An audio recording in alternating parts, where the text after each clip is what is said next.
Hello, my name is Chris Johnson, and I'm your instructor for ETCV 530, Introduction to Multimedia.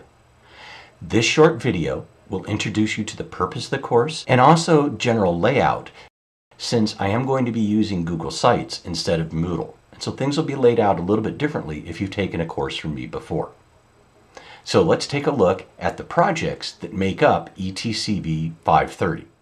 To find the projects, there's a Projects tab. So you'll just hold the cursor over the Projects tab.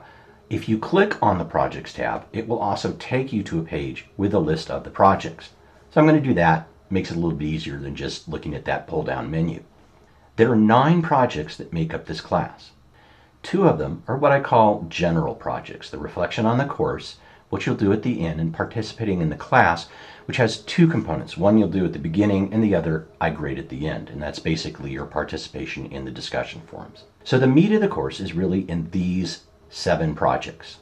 And the purpose is to introduce you to a number of different digital tools and ways of thinking about using those tools that you can use to enhance student learning. Now I'll encourage you to go in and read through each of the projects itself to find out exactly what you'll be doing. But we're going to be keeping ourselves current. We're going to be looking at encouraging creativity, organizing our understanding, and expressing information through things like infographics, how to protect your digital tattoo, and creating a toolbox of digital tools that you can use. We'll wrap all of this in a final assignment, Creativity Revisited, where I'll ask you to use everything that you've learned in the course to either revise an instructional activity or perhaps create a new one. So those are the projects that make up the course. Now let's look at the navigation. This is a Google site, as I've mentioned, so it's laid out differently than Moodle. It works with tabs, and as you roll your cursor over the tab, you'll see a little blue line that will appear, and that shows you, okay, I'm ready to click on this. Some of the tabs will have pull downs. So for example, the course info, the projects, all have ways that you can navigate fairly easily within the course. When you first come in, you will always land on the 530 homepage. The very first time you come into the course, please make sure that you do the Start Here section, and make sure that you go through all of the material in this section and then review all of the course information, specifically the syllabus. That will tell you all of my policies and procedures.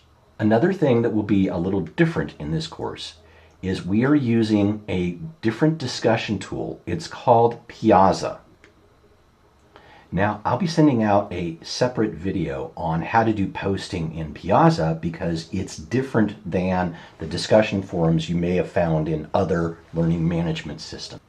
I'm using it because it has a number of features that I think are much better than the discussion forums, and we can have a discussion of this later in the class. So let's quickly look at the layout of an individual project. I'll look at keeping yourself current. Each of the projects has a little bit of navigation up here at the top. If you need to go, say, to the steps to completion, you can click here and that will take you down in the page, or you can go to any of the other projects.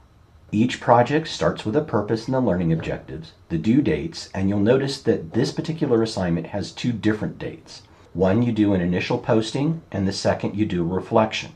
There'll be an introduction and then the steps to completion. Those steps will be followed by instructions on submitting your assignment.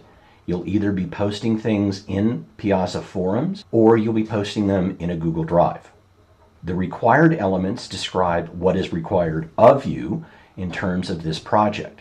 And so this is my expectation for what I call the target level. And finally, there'll be a rubric at the bottom. Please make sure that you read the target level of each of these rubrics, because it's my expectation that everyone in this class will meet this target level. Next to each of the subsections, you'll see a little link that says top, and this will just take you back up to the top of the page. The last thing I'd like to talk about can be found in the syllabus. As I mentioned, make sure that you go through all of the syllabus, review the accessibility statement. There's a little discussion about how I use rubrics and how I assign grades.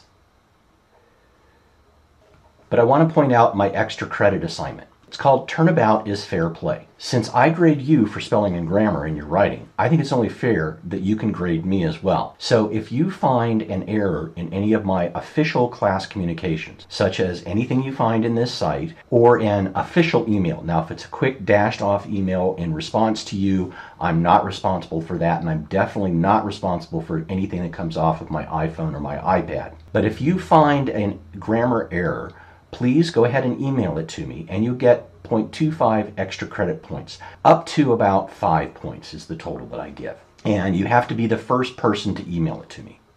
I'd also like to just talk briefly about my policies on submitting a project. Now, there is specific directions on how to submit a project in the submitting a project section. But I want to talk about late submission. I will accept late projects up to 3 days beyond the original due date. And each date that a project is due after that, there's a 10% reduction of points. However, I acknowledge that you all are working professionals and things come up. You get a deadline at work, you have a sick child. Therefore, if you let me know ahead of time or within that 3-day grace period that you are going to miss a date, that's fine. You won't be penalized, but please let me know that you're planning to submit it, and then you'll tell me when the new due date will be. Also, because it's my expectation that everyone will reach the target level, you may resubmit a project as much as you want. If your project doesn't meet the target level, you can resubmit projects up to the last day of class. Finally, I wanted to point out the network outage. Since we are using Google Sites and Google Drives, if there's a deadline and you have a network outage or a computer issue, again, as best you can, let me know that that's happened and we will extend the deadline. So the last thing I'd like to talk about is checking your status.